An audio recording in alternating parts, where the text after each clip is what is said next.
చాలామంది ఒక కంపెనీ నుంచి ఇంకొక కంపెనీకి మారే ప్రాసెస్లో ఫస్ట్ ఏదైనా సరే శాలరీని బేస్ చేసుకొని మనం ఇంప్రూవ్ అవ్వాలని వెళ్తూ ఉంటుంటాం. అవును. ఆ ప్రాసెస్లో ఆ నెగోషియేషన్ చేసేటప్పుడు హెచ్ఆర్తో ఏ విధంగా బిహేవ్ చేయాలి అండ్ పాటించవలసిన రూల్స్ ఏంటి అంటారు? సో శాలరీ నెగోషియేషన్ అన్నది చాలా ఇంపార్టెంట్ అండి కెరీర్ గ్రోత్కి.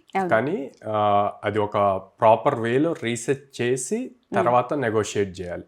అలా కాకుండా నా ఫ్రెండ్స్కి ఇంత వస్తుంది లేదా నా ఎక్స్ కొలీగ్స్కి ఇలా వస్తుంది అని చెప్పి వీళ్ళు కూడా అలాగే ప్యాకేజెస్ అడగటం అలా స్టార్ట్ చేస్తారు. అదేమవుతుంది అంటే కెరీర్ మీద ఇంపాక్ట్ చూపిస్తుంది. సో దాని బదులు బిఫోర్ మీరు ఒక కంపెనీకి అప్లై చేశారు, అన్ని రౌండ్స్ అయిపోయినాయి, అక్కడ శాలరీ నెగోషియేట్ చేసే ముందు అసలు ఆ కంపెనీలో ఆ పొజిషన్కి ఎంత రేంజ్లో శాలరీస్ ఉన్నాయి అన్నది మనం ఇంటర్నెట్లో సెర్చ్ చేయొచ్చు అనమాట. గ్లాస్ డోర్, అంబిషన్ బాక్స్ ఇట్లాగా ఉంటాయి వెబ్సైట్స్, వాటి నుంచి ఫైండ్ అవుట్ చేయొచ్చు. సో ఆ పొజిషన్కి ఎంత రేంజ్ ఉంది, మినిమం ఎంత మాక్సిమం ఎంత అన్నది ఈజీగా తెలుస్తుంది. ఇస్తున్నారు అనేది మనం చెక్ చేసుకోవచ్చు. దాన్ని బేస్ చేసి ఒకటి ఫైండ్ అవుట్ చేయొచ్చు.